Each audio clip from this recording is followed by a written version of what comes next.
It is Midweek Extra. It is John Gibbons. We are in association, as ever, with Green King Sports. Make sure you download the Green King Sports app and you'll get 10% off drinks whenever there is live sports on the telly, which is a lot, especially this weekend. FA Cup starts tonight. Everton are on, you know. Everton are playing home to Peterborough, is it? So, FA Cup starts early on all weekend, and obviously lots of other live sports on as well. So if you download the Green King Sports app, you will get 10% off drinks while there's any live sports on, and it will tell you where your nearest one is. I want to do the show a little bit differently. You normally do sort of the midweek game and then look ahead to the weekend game, but there's plenty of shows doing that on the Anfield Wrap at the moment. So I want to have a little look at the squad and just see if where we think it is and what we think we have enough for all the challenges moving forward between now and the end of the season. Because obviously, James, as soon as Liverpool lose, we need to buy 7 players. That's how social media works. Because we're not reactive at all.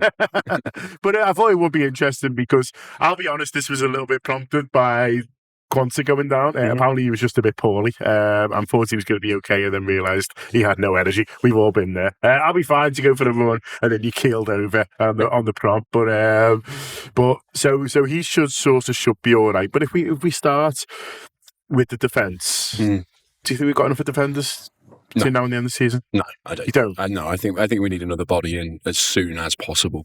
I think we need a centre back in. I think there's an argument also that we need left back cover as well, just simply because of the amount of games and the amount of running that Andy Robertson's done in the past few years, and the drop off to Tsimikas is. Look, I think he's covered himself in a relative amount of glory, the opportunities that he's had in the last sort of 12 months. But yeah, he's not the finished article for me, and I don't think he ever will be.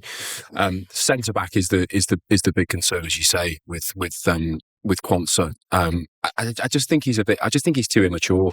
That's my overriding feeling. I just think mentally, I think he's too immature. I think he's a talented boy. I think he's physically, I think he's on the right path. But I just think his defensive brain just isn't quite there yet. And if we have one injury now, if we have one proper injury, I know we're all hoping that Konate comes back and hits the ground running. But if anything happened to him, we're in big trouble. So I would be looking to get someone in as soon as possible. What about you, Kieran? I think without anyone leaving, we need a centre back. I think if you're going to sign a left back, you're going to have to probably wait till the summer, and one of them's going to have to go out the door. Personally, I'm the same as you with Quansah. I'm not going to jump on his back because he's a young kid, but I'm starting to question whether he's good enough. But we've been here before with young players. There was people questioning Curtis Jones at one point and whether he's going to be good enough when he gets older. So I'm not going to jump down his throat. Obviously he's injured now anyway, so it doesn't really matter for the weekend, etc. But yeah, centre back I think is needed this window. I think we're an injury away from having a real problem. Endo done all right last night in my opinion, but we've seen the situation before, haven't we, when we've ended up playing Nat Phillips and Reece Williams, and that's that January where we lost 6 home games on the bounce because we just didn't prepare properly centre back wise. So yeah, I mean, you're going to ask me who. I haven't got a clue. I'm not going to ask you who. That is for the gutter show. That's for Gum. We'll have a list of names. So don't worry. What do you think, Leon? I'm in agreement. I think we could do with Joe Gomez's evil twin brother right now. John Gomez. Yeah. And I was thinking about it, like, imagine if we let him go to Newcastle in the summer, how goose we probably would be right now, because he's been tremendous, both covering at the full-backs, but also playing centre-half and looking like he's never been away from that centre-half. I'm in agreement. I was looking at all of our different areas when I seen the agenda, and I've got the most red marks next to our defenders because of injury-related stuff and the reliability of them playing all the time, and that's my big concern with them, is that, Konate, he did a good stint of not getting injured, but he did. It wasn't his fault, but he did. Robbo's been injured. Trent's been injured. Bradley's been injured. Gomez injured. Costas has had injuries. The only one who hasn't is Van Dijk, who basically has played 95 minutes every weekend for the last 500 years, it seems. So you're kind of always worried about him picking up something a little bit muscle related because he plays so much bloody football. That's it. There's no other option. Like he at the moment he has to play pretty much every minute of every game, or at least 70, 75 of every game, because there just isn't the bodies there. It always feels to me like it's a position that you can strengthen in, and there's players out there, and I think although that sounds that sounds sort of stupid. I think strikers, they generally tend to end up at the best clubs and they get sort of spotted early and stuff like that. So if you want a striker if you want a striker who's going to improve Liverpool, well, everyone's talking about Isaac. Newcastle just aren't going to let him go. And if they do, it's like, right, whatever we wanted in the summer, which is high, it's double. Do you know what I mean? And so, like, to just try and find, we're going to come on to talk about the strikers in part 3 and the forwards, and maybe you'll disagree, but I always think to try and find a striker now who's sort of going to improve, and the club is sort of are willing to let him go. It is difficult, but I don't know. Defensively, it just feels to me like there's. I don't know whether it's because of the sort of position or because they just seem a bit more basically in a basic way, just sort of spread out. Like you look at defenders who we've managed to buy in the past, a lot of them have been January. So Virgil van Dijk we get in January in the end. He's from Southampton. But even if you go all the way back, Skirtle we got in January, Danny Agger we got in January. These were players and they weren't at big fashionable clubs. And so it just feels to be others as well, I'm sure, who I'm sort of not thinking about. But and also that other clubs have managed to buy, and then you see Tottenham get a goalkeeper and he comes in, he sort of looks all right, and last night and he's sort of ready to start. It does feel to me to be a position, and like I say, I don't know what it is. Maybe it's one of those where if you're at one of these clubs that maybe aren't one of the very top ones, you're more likely to get a go at 18, and then suddenly by 21 you look sort of a good player and ready to sort of take the step up. But it just feels to me like, when I do sort of have a little look around and I follow a lot of the scouting things on social media and stuff like that, and they're like, oh, you got to see this guy at this club and stuff. It just does feel like, because they'll always do the thing of, there's not the players out there, but at centre-half, it just sort of feels like they are, and there are clubs where you just go like, no offence, lads, but we'll take your best defender for £7 million. Yeah, and I think it's an easier sell as well, because from a fan's perspective or from a footballing perspective, you're not looking to replace your two major centre-backs, because all the successful clubs and the best Liverpool sides have had a centre-back pairing which pretty much plays every game. And at the moment, we're leaning on Virgil van Dijk and Ibrahim Konate, although, there's an injury record there with Konate. So you're not looking for someone to improve your first choice centre-back pairing. You are really looking for a body. You're looking for someone that can come in with some experience, who's at the right age, the right profile, the right experience and the right price, who's not going to necessarily raise the level of the whole team like you would if you were to buy another Virgil van Dijk for 75 million. I don't think that's the market that we're going to be in. You just want someone who's 30, 35, 40 million, who's going to come in, who's fit and healthy, would be the first prerequisite. Yeah, you're going to get fuck all for 7. I was thinking about that. I was like, like your dad going, how much is a pint of lager? £2.7. I am man scaling me idea. That's 7. Yeah, 7 million. With maybe a PO. No, you want someone kind of mid-range, someone that's who can play a lot of minutes, can come on when needed, isn't going to necessarily have he's not going to be demanding to play every minute of every game. And I think that's the difference between buying a striker and buying a centre back. Is if you're looking to buy a striker, you need someone that's going to improve your starting 11. Arguably, that's the kind of job description, and I think that's a harder sell, because you're saying, right, well, there's 5 lads here in front of you, so you're going to have to hit the ground running, and you're going to have to prove yourself week in, week out. I mean, it's not hard to replace Darwin Nunez right now, but that aside, but for a centre back, I think it is a much easier sell. I think as well, Keo, they'll always say, listen, we don't buy a player for 6 months, we buy one for 5 years or whatever. And they might think numbers wise they've got enough centre halves now with 4, but for me, Quanta looks to me like he needs a loan, to be honest with you. And you think about when he broke into the Liverpool team, and he gets that cameo against Newcastle and does really well, and then his season really sort of takes off from there. But he's just had a year at Bristol Rovers. You're playing every week, and it's. I think he looks to me like he needs that at the moment. He needs to go somewhere where he needs to play. I think he looks to me like a lad who needs to play. He needs to make mistakes, but we can't have anyone make mistakes because we're trying to win the biggest trophies of the lot. And so I think, although they might say, well, 5's too many, I'd rather get the 5th in and then say to Quanta, listen, we still believe in you. We still think you're a great centre-half. And, your ceiling might even be higher than this fellow who was sort of bringing in. But right now, we think it's better for you to go and play, either the rest of the season or next season in a championship club or bottom Premier League, whatever it might be, whatever they decide is sort of better. And this guy will be our fourth choice. I think you're right. I was quick to shut people down who wanted to get rid of Quansah 6 months ago, 12 months ago, and I did really see a player in there, but I still do. I do as well. I still do, to be honest. But I do think that he, as you said, he needs a run of games. He needs to play when it matters. He needs to experience mistakes, etc. But when you're in a title race in a Champions League run, there's no room for them, as you've just said. And we all feel as if he's an accident waiting to happen sometimes. I felt it last night before he went off. I felt it's immaturity. And he needed last night to be a really, really solid game for himself. I thought this was his chance to come in and do 90 minutes and sort of shut some of these people up, myself included. But he hasn't really. He hasn't really done that because obviously he's gone off injured or sick.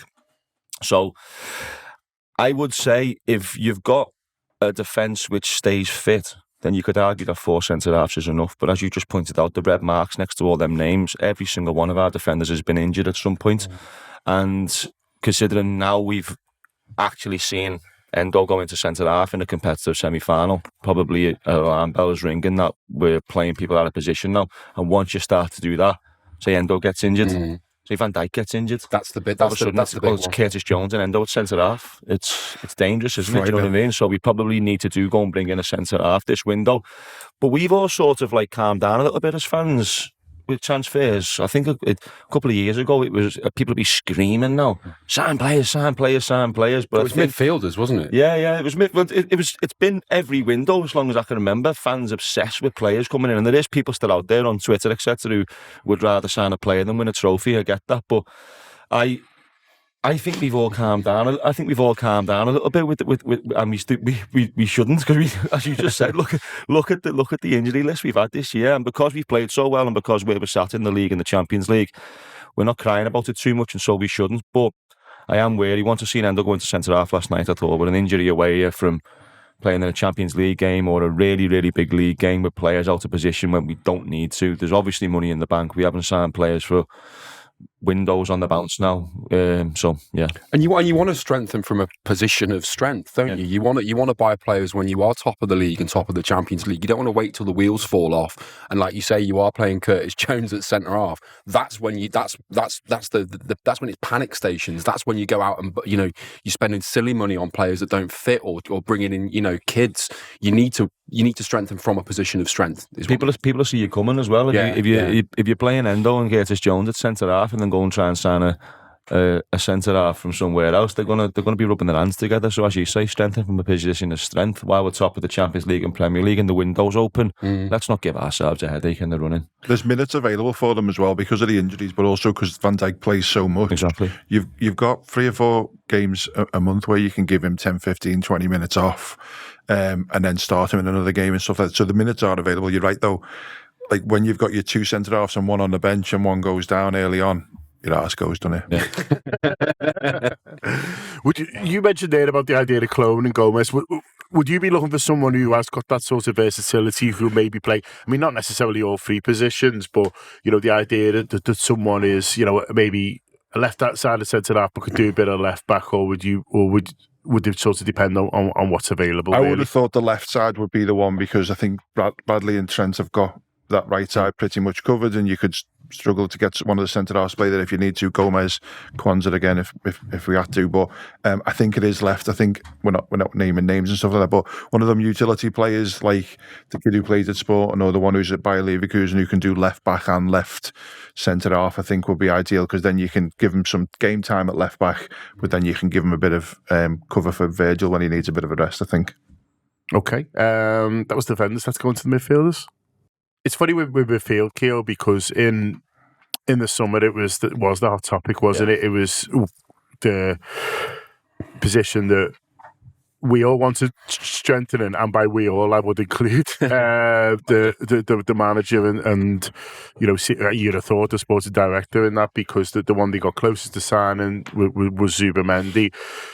There was a bit of talk that Zubimendi might now be available in January, but now January's here, it seems sort of awfully quiet.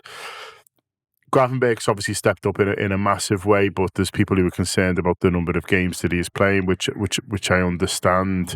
He's got other midfielders who he could be using, but he doesn't seem to want to too much. And then we've seen a little bit of centre half, but not loads in midfield, and certainly not from starts.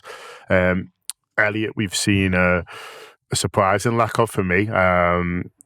I guess surprises in the eyes of the beholder, but I'm surprised by how sort of little we've seen of him. And last night was, a really interesting one for me, unless he's just thinking, well, I'm starting him on Saturday, so saving him for that. But I felt like he could have had an impact sort of yesterday. So numbers-wise, we see him okay in midfielders, but it's whether he's, how many he's got faith in and whether these can carry him to the line. Would you be looking to get a midfielder in now or not? Yeah, number 6, 100%. We tried to sign Zubimendi for a reason.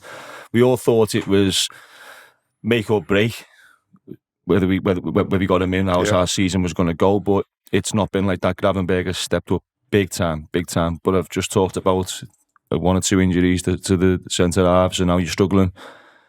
I feel the same about that position. He's playing a lot of games and he's doing it brilliantly, but you don't want a situation where, touch wood, he goes out for a lengthy period of time. He goes out for 6 weeks, 8 weeks, and all of a sudden it looks a little bit different in there. You're playing Endo in games where you wouldn't normally play Endo. So I'd cover your arse, to be honest. I would. I'd be in the market for a number 6 if he wanted one to start at the start of the season. I agree, we don't necessarily need a starting number 6 right now, but I'd like a little bit of extra cover in there, quality-wise. And I love Endo, by the way, but I do think he's a cup player. And if we're going to go the distance in 2 competitions, I'd probably like to see a little bit more quality cover-wise. But it's not even really about who we love, it's about who the manager loves, isn't it, James? And I really like Endo, but if the manager's not going to pick him in certain situations, I think Harvey Elliott's brilliant, but it doesn't look like the manager necessarily agrees at the moment. I don't think the manager's seen enough of Elliott, though, because of the injury as well. Yeah, possibly, but then the only way to see him is to sort of to play him, yeah. That's the thing, isn't it? My worry is for the midfielders is there seems to be a small number that he trusts, and I'd like that number to be slightly bigger. Yeah, I agree. I don't think it's as much of a priority as the centre back issue that we discussed earlier, but I do think the number 6 is definitely it has to be the one. If there's an injury to Gravenberch, then it's such a drop off to Endo, and I'm with you. I like him. I think he's a great squad player. I think he's a great utility player, cup player. Absolutely brilliant. He gives absolutely everything, but the drop off in talent is just immense. The rest of the midfield, though, I'm really, really happy with. I thought last night I think really identified how much we love Szoboszlai. I think we missed him at the minute, haven't we? Unbelievably, last night. Weekend, and I've never been the not the biggest fan, but I haven't been sort of shouting his praises from the rooftops. But I think while he's been missing, I think, my God, we've got a player there. I mean, again, I talk about the drop off. He's another one who has quietly gone about his business and developed into a really, really important player. And we all know what the best midfield 3 or 4 is right now, and he's certainly part of it. But then we've got, as you say, we've got Elliott there, and if we can start getting the best out of Curtis Jones again, that's another really, really good option to have. But yeah, it's definitely the number 6 for me. Yeah, it's funny on Szoboszlai, isn't it? Because he does divide opinion and has sort of this summer, but sometimes you're never as popular as when you're not playing. I think Jamie Carragher joked about that the year he had off broken leg. His sort of reputation soared because people were like, fucking hell, we're missing him. And that kind of happens sometimes. I think it is off the ball. I think we're realising how much he's doing. And that's not just defensive work. It's actually sort of, his runs forward as well. I thought we were a little bit predictable up until when Núñez come on, to be fair to him, last night. And I think on the ball, and I think Szoboszlai and his running, really helps with that in terms of just giving the defenders something a little bit more to think about. That's not to say that we haven't got other midfielders who can get into the box, but Szoboszlai does it slightly differently and with a little bit more purpose off the ball. I think he's doing a lot to help defensively. I think he's doing a lot to help Salah on that sort of side as well. And so, yeah, I think it is fair to say that we have missed them last couple of weeks. Massively. I think you don't really appreciate players when you're watching on the telly a lot of the time because that running's off the camera and stuff like that. Often when you're at the game, you see Szoboszlai and he's here and he's there and he's back there and stuff like that. And Henderson was very similar before in that, like, incredible engine. Yeah, he was just everywhere, harrying and getting stuck in, and he was covering for Salah and he was covering for Trent and he was doing all that stuff. And you're on the midfielders though, we're currently picking 3 from 4. Yeah. That's a challenge for me because if one of them's injured, we've got 3, and then we're looking at backups that aren't deemed by the manager or by anyone else that they're good enough to get in and break into the 4 of them that's getting in. So I mean, it's Liverpool though, so we're not going to buy anyone. That's not what usually happens, isn't it? We all say we want to buy. Come on, Leo, play the game.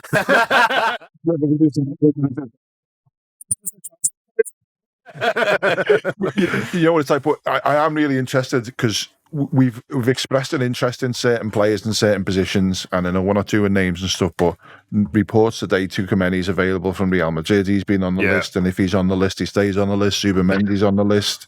So there is a couple of lads who, it makes loads of sense. They were going to blow a load of money on the kid who went to Chelsea, or then Zubimendi. You've now got 2 of them who look top quality, who would have maybe available at this moment in time. I would love us to go and get one of them, rather than with the defender. It's probably going to be a bit of a filler rather than a starter. It's probably going to be someone who's doing some cover. I would love us to go and get that midfielder who really makes that midfield look unbeatable. He likes 2 players for each position. Klopp was a little bit more versatile. He liked players who play, a striker who could play anywhere across the 3, a midfielder who could do 2 or 3 midfield jobs, a more versatile defender. But Slot seems a little bit more, I've got 2 players for each position. He likes Salah and Chiesa when he's ready out on the right. He's got his 2 centre forward. He's got Diaz and Gakpo. I think he'd like the same in midfield. I think he's identified that Szoboszlai and Jones are one position.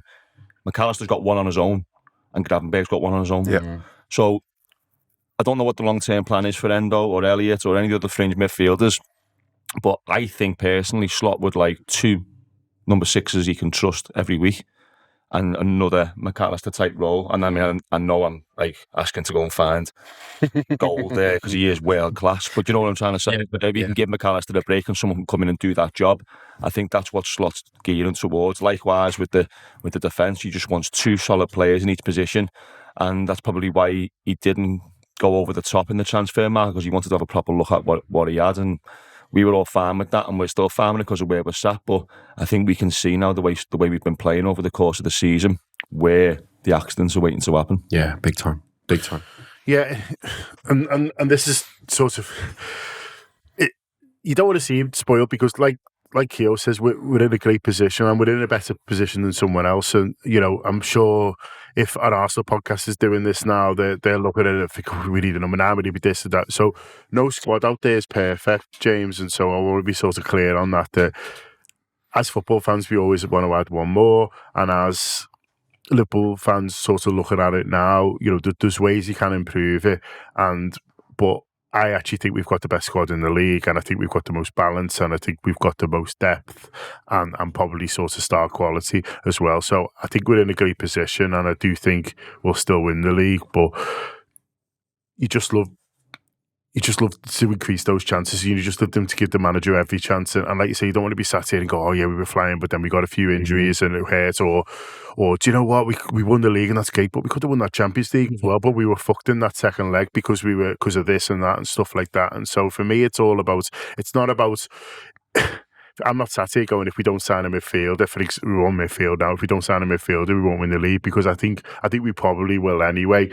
But I'd love to sit here and go, fucking hell, that's really helped us. That's really given us a chance of not just winning this title, but maybe winning 2 or even 3 things this year. And it'll give everyone else a lift as well. That's the other thing, is that as the season goes on and the games, especially when we get back into the Champions League as well, and those fixtures start coming around, so we're playing twice a week.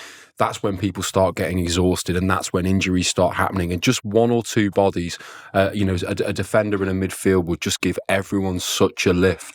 But I guess it depends on what the parameters are, what we're looking for, what age we're looking for. what level of experience? Are we looking to sign players that slot straight in, pardon the pun again, or are we looking for, developmental talent, people that, in 12, 18 months time, that's when they're going to be, knocking at the door. We don't really know, apart from Chiesa, what this manager's into, what he's looking for. He's had time now to look at the squad as a whole and to see, where there are potential frailties. But again, it's what he's looking for. I think there's an argument for the players want players as well. I mean, go back years ago, like players came in, they'd see it as a threat to the position, or they'd see it as they're out the door soon. But right now, I think if you'd asked all the defenders, do you want another defender? They'd say, yeah, not all. They help us out here. Likewise with the midfielders. So as you say, it'll help the players and the squad overall to know that they're not going to be stretched at any point, and if anything does happen, it's going to be all right. It's just who, as you say. I mean, I don't know the profile. I don't know what we've got to spend. I mean, sure the people on the internet have got an idea of what we've got to spend, but I haven't, and I don't know what they're going to spend, whether it's going to be a £7 million centre-half or whether it's going to be a £70 million centre-half. Yeah, there's not many of them about. I don't think, unfortunately. On James's point, though, Leon, I think if you are going to sign in January, it's sort of got to be someone who can hit the ground running relatively quickly, isn't it? Because, we're talking about signing for impact. Now, listen, they might see someone who's available now, a club's in a bit of financial trouble or whatever, and then they go, do you know what, we're buying him because there's an opportunity, and opportunistic was the phrase of the summer, wasn't it? And apparently no opportunities opportune themselves, which was a little bit of a shame, apart from the Chiesa one. But, like I say, there might be one where they go, you know what, we really like this young player, and the club are willing to sell us for whatever reason at the moment, probably financial, and so we'll make a move. But for the kind of thing we're talking about now, which is, who's going to help us get over the line this season, not just in the league, but maybe, in the Champions League or another cup as well this season, you sort of after someone with a bit of a profile and a bit of experience, and that might be a 21-year-old, but, with decent games under the belt. I think you're looking for someone who can go and play that first day that they've signed, who gets in the team and they're ready to go with stuff like that. Because I don't know if you remember when we signed Diaz it was in the January, wasn't it? And everyone was flapping about the squad. And then he signed, everyone was like, this squad is sound. Because like that little one thing makes a difference. Like it can change like that. So that's why, if we did get that defender in midfield, I would want someone who was more likely to be able to get in the games. And you're probably going to then have to look at the systems that they've been playing and that kind of stuff, because you don't want someone who's going to take, like Chiesa, take 6 years to actually work out what's going on and stuff like that. You want someone who's going to be able to slip in straight away, and that's why I think possibly it's maybe a Premiership-based player, someone who's used to the pace of the game. You look at Chiesa, he's coming from the Italian league, and everyone's like, it's the Italian league, it's brilliant, but it's obviously very different because he just can't seem to get him ready to go because his fitness levels weren't there. So I think maybe someone who's in the Premier League right now, maybe someone who's been playing, not someone who's been on the bench somewhere who's had any injury stuff, someone who's, what are we on, 25 games, someone who's played 20 or 25 games this season, who can then come in and not maybe be the starter all the time, but come in and, maybe give a few lads a rest for a couple of games in a busy January, February period. Yeah, or even at least someone who has played in the Premier League, maybe sort of moved away, but quite fancies coming back. That'd be sort of, a possible situation. Okay, we've done the midfield. We're going to have a little bit of fun now with the forwards. Oh, God. Right, on to the forwards then, the guys who score the goals. And there's six of them at the moment, Leon. We've got 6 of them up there. Chiesa, we haven't seen a huge amount of, but if the idea is to be getting them ready, then hopefully we will from now. Numbers-wise, it certainly feels like enough. There's probably Dan's as well, who you want to maybe throw in there as well, who we saw plenty of last season. Obviously, there's a couple of them on loan as well that we need to sort of consider for the future. But numbers-wise, is it enough? But quality and a mix of skills, I guess. Do you feel like it's enough at the moment? The little lads in me wants us to sign a striker. That's never going to change. Always want to buy someone who bangs goals in. But I think in terms of what we've got, you've got Diaz and Gakpo who can do a really good job on the left there. You've got Salah who's never going to give anyone else a game, but potentially Chiesa can give him some cover. And then you've got Jota and Nunez for down the middle. Obviously, what people think about Nunez is a different matter. But I think we've got enough there. I think I'd be happy to swap one. So, like, if Núñez was going to go out on loan somewhere, we could get someone else in, I'd be happy with that. But I think numbers-wise, we're okay. I'd like to see some Chiesa in my life. I'd like to get a little bit of Chiesa in my life. It'd be really nice to see what he's like. I've loved him every time I've seen him play when he's been in Italy and stuff. I thought he was excellent, and it's like breaking my heart that we can't get to see him just run past someone and smash it in the back of the net for Liverpool. But I think numbers-wise, we're okay. I think in terms of covering where we are, we're okay. My only concern, and again, it's the injury stuff, is like Jota's made of glass, and do you know what I mean? He's only good for half a season. Chiesa, I mark people on injuries, and he's got the highest rating because I had to make a new rating. I wonder what the stars were, he's got 4 out of 3. Yeah. So, like, it's always the concern in that, would all. I think if we were going to address one of the areas, at least it would probably be striker for me. The other ones would need more stuff, but you are only one injury away from being pissed off again, aren't you? and that is it. And injuries, change outlooks. But right now, all 6 of them are fit, and 3 of them are sort of getting on the bench, and it doesn't feel like you necessarily want one more. Like Leon says, it's more of a case of, do you want to upgrade? And that feels like a tricky thing to do in January. We were talking about the left backs before, and this idea of one in, one out, and things like that. That's probably giving yourself a little bit much to do in January. Yeah, I think it feels like a summer decision. It feels like a summer conversation. I think right now, if you speak to any rival fan, you speak to anyone in the media, they'll tell you, we are absolutely lethal. No one wants to come up against the lads that we've got, the 6. Absolutely nobody. And that's, obviously the big issue is what you touched on there, is that Jota's injury record is pretty poor.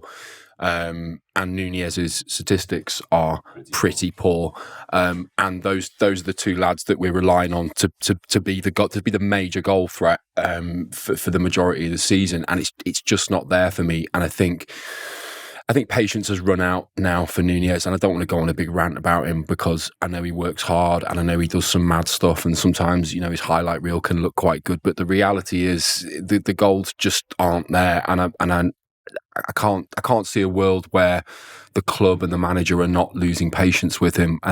Diego Jota's a different one altogether, obviously, because it's more of an injury problem. But we do need someone who you can just rely on. We just need someone that just loves banging in goals, who's fit all the time, and we don't have that right now. I guess the only thing that might force the hand is a player who they really like, who suddenly other clubs start sniffing round. And Leon used the Diaz example. They were prepared to wait on Diaz, but then Tottenham came in, and then Liverpool was like, well, it's now, or he might sort of end up going there. One who's been linked quite a lot to Omar Mamouche, who's Salah's teammate at Egypt. City are in for today. Exactly. And so I don't know how interested Liverpool are. There's obviously been paper talk, but it might just be like that. Or it might be that they are interested, but he's one of many. But the only way I can see us doing it forward is if it's something like that, who they're thinking, we really like this lad, and ideally we'd wait, but there's the train's leaving the platform. Yeah. I was talked before about slot liking 2 players in each position. The left-hand side is boxed off. Mm-hmm. Gakpo and Diaz are both playing top level, and I could play either of them against any team in the world and feel comfortable. The right-hand side, Salah's the best player in the world, and we know that Chiesa, if we can get him right, is definitely going to be effective. So he's got 2 great options on the right-hand side if Chiesa ends up fit. Down the middle, Núñez and Jota. Now, I love Jota. I think he's one of the best finishers of the ball. But you've mentioned his injury record, and availability is just as important as ability. So that's the area, the centre forward, where I feel Núñez hasn't got enough goals and has already got too much pressure on his shoulders, and Jota is not available enough. But I don't think he's going to do anything in January about it. He talked about wanting all 6 of his forwards available the other day, and that was him basically saying no one's leaving. But I guarantee he's looking at Núñez and Jota and thinking one of them is going to have to go. And if Jota goes, it's because of his injury record, and no one wants Núñez. If Núñez goes, it's because he's just not good enough. And I'm not gonna stamp that down now when there's months left of the season, and he could score some big goals and he could definitely have a part to play. But if I was looking across the 6, and if I was going to one's going to have to go for one to come in. And if I was going to choose one to swap and start looking in the market, I'd probably get rid of Núñez, let him go to Europe and score 30 goals a season and tell us how great he could have been. I'm fine with that. But I want a first choice number 9 who scores every single week. And I was on the gutter the other day and I was talking about Isaac, and I know it's dreamland and Newcastle. I know Newcastle wants silly money, but it's that type of player. And I know he's world class and I'm asking for a world class striker, but we are Liverpool. It's the number 9 shirt, and that's where world class footballers belong. It's interesting. We were talking before about, I think James mentioned that, not really being sure about, well, what does he want from his signings, because we've only got one. And so, does he want people? Does the Jose Mourinho, I'm signing them when in the 28 and they're ready to win, and I don't give a fuck about resale value because you've sacked me by then. Or there's the old school Arsene Wenger, I'm going to get this 20-year-old gem and I'm going to sort of, hone him and develop him and turn him into the best player in the world, or there's somewhere between the two. We don't really know what the manager's thought process is around transfers because there hasn't been enough of them, but we also don't know exactly what he wants in each position, and so we're forced to guess a little bit. Listen, I'm sure he wants defenders who can play.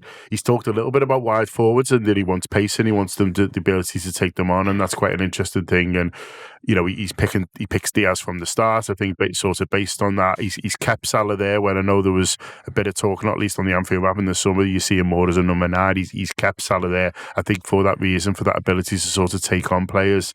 And I think as well, in terms of others, it's been sort of a similar thing. You can guess, but number 9s we're not sure yet, because he picks Jota first, but I don't know whether that's just because that's who he's got. It is dead interesting, and it's something I've been looking at and wondering what's going on, because Jota and Núñez have kind of been all right and fit for the last few weeks, but he's been playing Diaz there. So, and then obviously Diaz with Szoboszlai doing loads of running and loads of really cool 10 stuff off him feels like a really good thing. So I know we said about a number 9 in Isaac, but I wonder if he wants something a little bit different in there so that Szoboszlai can play off and get beyond him and stuff like that. And it might not be, it may be more of a Bobby Firmino type who can bring the wide strikers that he wants involved in.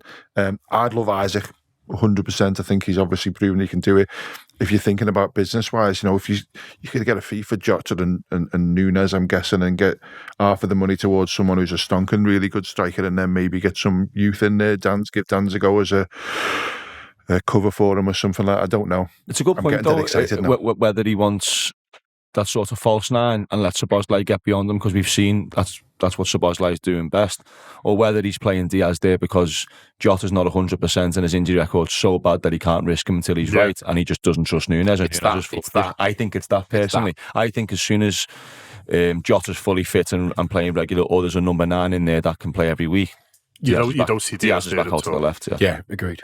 Yeah, that's my instinct on it. Like you say, you're trying to guess, and I think it's going to be fascinating to see what the profile of this 9 is, if indeed they go for one. We think they probably sort of will, next window, if not a little bit later. But it'd be really interesting to see, because the forwards who've been linked with Liverpool, or the forwards that we've talked about because we like, João Pedro, for example, is a very different type. I love him, but he's a very different type of forward. I'd test Brighton's resolve. I'd go and have a look. Well, they're messing about in 10th this year. They're not really doing anything. They're not doing anything serious. They've known to have quite a bit of resolve, though, haven't they, when it comes to getting fees for players? That's the challenge. Yeah. I think we're more likely to be in for a João Pedro than we are Alexander Isak. I agree. I'll just turn up to Brighton in Leon's suit and just fucking have them off. Just send Leon. I'd sell my favourite player to this.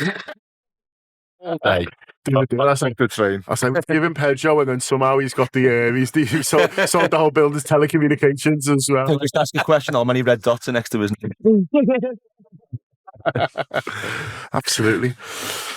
Would anyone? I'm going to have a little bit of fun here, so forgive me. Would anyone be dabbling in Marcus Rashford on loan rest of the season? No. That's the clickbait there, aren't you, Gibbons? No. I don't. I'm just having fun. I'll tell you what I would do for me later. I'd try and get that Amad Diallo, me. Well, he's on a free in the summer. Yeah. And they apparently got POS thing. It's free money. If you I don't know if he counts as this because they sort of they got him in or whatever. But if would they be if he's going on a free on a summer, would they be tempted? The better needle than that would have been signing Gordon, I reckon. Yeah. It's direct with United, the needle, and isn't it, rather than via Newcastle, whatever. That Jim Radcliffe's a math bastard as well. He might just do it. Go on. Well, it might be out of his control if he's on a free. Yeah, but I mean, and we're talking January here, aren't we? So testing it. Do you think we do any business this month? Because, like I said before, we're all sort of like, well, if we don't, we're top of the Champions League. It's all right, but we're in a bit of relax with it, aren't we? I mean, but you've got to be. There's no pressure on the FSG to do something right now. No one's like kicking off, are they? No, but you've got to be smart. Though you've got to be proactive, not reactive. We've got to get a defender in. Quite frankly, I don't think they will, just because I just sort of feel like we'd have heard something a bit more sort of concrete by now. But sometimes things do come sort of out of nowhere, and maybe they've had a look at sort of the last week. And listen, I'm not saying that you draw and lose a game, and so everything sort of goes out. But he might be going. I think he'll be on the manager. I'd like to think he's earned enough trust, the manager, now, by how well the team have done and how well he's played. If he's going, listen, this is going really well, it's great, but I could really do with the defender here. I'd like to think if he did that, he'd give him one. Not to say the C word, but is Van Dijk's contract situation a part of this? Because if Virgil signs, you can go and sign a second choice left-sided. It is interesting. But if Virgil doesn't sign and he's looking like he could leave, then you're going to be signing a 70-80 million pound centre. Well, that was another one on the Diaz thing, was he was effectively Mane's replacement just early, wasn't he? And so they sort of got him in, and so you could be looking at it that way as well. But it's a no to Marcus Rashford. That's a resounding no. Definite no. I won't get him in either. I just saw him his name on a sheet. I think he's crap for the most part. Well, I think he's been criminally mismanaged. Actually, if I'm being brutally honest. Yeah. If you look at the managers that he's worked under, I mean, Jesus Christ, there's no one there that puts any faith in you. There's no one that's renowned for bringing talent through and turning them into world class players. I always think if Marcus Rashford had played under Jurgen Klopp, what Klopp would have done with someone like that? He'd be world class. Probably just too late now. I think it's too far gone. But his attitude, criminally mismanaged, is probably ideas changed. That his career's going to pan out. And just a bit done in with it all. Also kind of fits the profile of not quite making it somewhere else, bring him into Liverpool and make him smash it though. So I'm in now. And he's the man in the suit. Do you think we'll do anything, Leon? Do you think? I mean, it's. I've taught myself now to expect nothing, and then if I get anything, it's a bonus. That's generally. That's what I mean. We're all like that, aren't we? We're not too stressed over it. But I guarantee you, I'm not going to say it, but if anything happens to any of them important players, then we could be in February going, why didn't we sign? That's the big one, is the fear. And I agree with you. Like, if you're top of the Premier League and you're top of the Champions League, players want to come and play for your team. That's the time to go and sign players, in my opinion. Because if you say you want to come and play second choice centre back at the league leaders and the Champions League leaders, you'd say, yeah, I'll wait for my chance. But if you end up finishing third or fourth and say you want to come play second choice, it's not the same hit, is it? That's what City have been doing, buying players from a position of strength. Not going, oh shit, we need a fullback. They're going, look, we're top of everything. Come and play for us. It's a really easy sell. Yeah. Okay. Well, let's hope there's something's done. Just before we go, just a couple of things internally and externally. As you know, everyone's got a podcast now. James, tell us, tell the listeners all about yours, which has been getting nationwide media attention. It has been getting nationwide media attention. Don't make things up. Blown my mind. No, it's been great. It's called Male Mind Matters. And I wanted to do a podcast that was sort of breaking down the sort of stigma around men sitting down and talking about really important things, speaking about mental health, speaking about struggles that they've been through, be it addiction, be it relationships, sex, anything, career stuff. Men historically don't talk about these things, and when we don't talk about these things, we end up taking our own lives. So what I've done is I've every week I get a really interesting person, someone that I think has a sort of fascinating story to tell, someone that's been on a bit of a journey, and we pick that apart and we have a bit of a laugh. It's not as heavy going as I've made it out. It is really, really good fun. It's quite lighthearted, but we do cover some really important topics, I think, and I've been getting some great messages from people saying that it's made a difference. And I've had a couple of truck drivers that have said, they put it on in when they're doing long haul, and it's kind of really lifted their spirits a bit, which is great for me to hear. The truck drivers, you mentioned there that it's there's big topics, but it's sort of light as well. You opened up about something that happened pretty huge in your life and pretty traumatic. How was that experience for you? And is that something that you're pleased you did? And is that something that, you would encourage other people to to not just sort of keep in within themselves. Yeah, I mean, I'd never spoken about being sexually assaulted when I was younger. It was never something that I'd approached publicly before. But one of the sort of byproducts and one of the kind of beautiful things about doing a podcast like this is, if I want my guests to open up about what they've been through, I kind of have to do it myself. That's you've got to be vulnerable. Exactly. Yourself, it's the sort of unspoken agreement that we have together, and it's been brilliant. Like it had a really, really positive reaction. There was a big piece in the Metro about it. A couple of other people got in touch, and that's, you know, fundamentally what it's all about, is saying to men especially, like, look, you know, let's be honest about things. Let's talk about things. Let's get things out in the open, because once you're vulnerable enough to share something, you'd be really, really surprised how many other men have been through similar things. And actually, you know, having a weight lifted off you because you're not carrying that baggage around with you is just a really, really, really lovely thing. Yeah, absolutely. Well, best of luck with it. And what's it called? It's called Male Mind Matters, and it's available on Spotify, Apple Podcasts, and YouTube. Check it out. And we should say as well, Leon, you do some stuff around sales and stuff like that. I don't know if there is an episode. That's interesting. Or we're going to download How to Buy Joe Pedro from Brighton. But you do some sales stuff and little tips that you've picked up and speaking to people in the industry. I was saying to James before, no, we don't. I just interview sales trainers and steal all of their ideas. And blag it as a podcast. Sometimes don't even put them out. Yeah. Absolutely. Okay, and if you do want more football stuff, obviously there's absolutely loads more on the Anfield Wrap app. So if you're enjoying this for free, we'd encourage you to join us with the tour player. Absolutely loads of transfer stuff because it's January. Rob will have names, we in particular, but Rob has found them. Rob has trawled the gutter and has found every spurious link and is ready to rate it on a similar scale to Leon's that we're able to sort of look at. Obviously previews and best post-match reaction anyway, we think, as well, to all these sorts of Liverpool games. So there'll be loads looking ahead to Accrington, loads looking ahead to Tuesday, which is the biggest game of the season so far. So we think it's a great time to join us on the Anfield Wrap. So the best way to do it is to download the app. You'll get some free tokens to have a little bit of a play, and then you can subscribe from there. Also, if you'd rather do it online, theanfieldwrap.com/subscribe if you want to come and join us. But thanks a lot to James, to Leon, to Keo, to Andy for producing, to Jordan for doing the video, and for whoever's making all that noise outside for joining in as well. Up the Reds.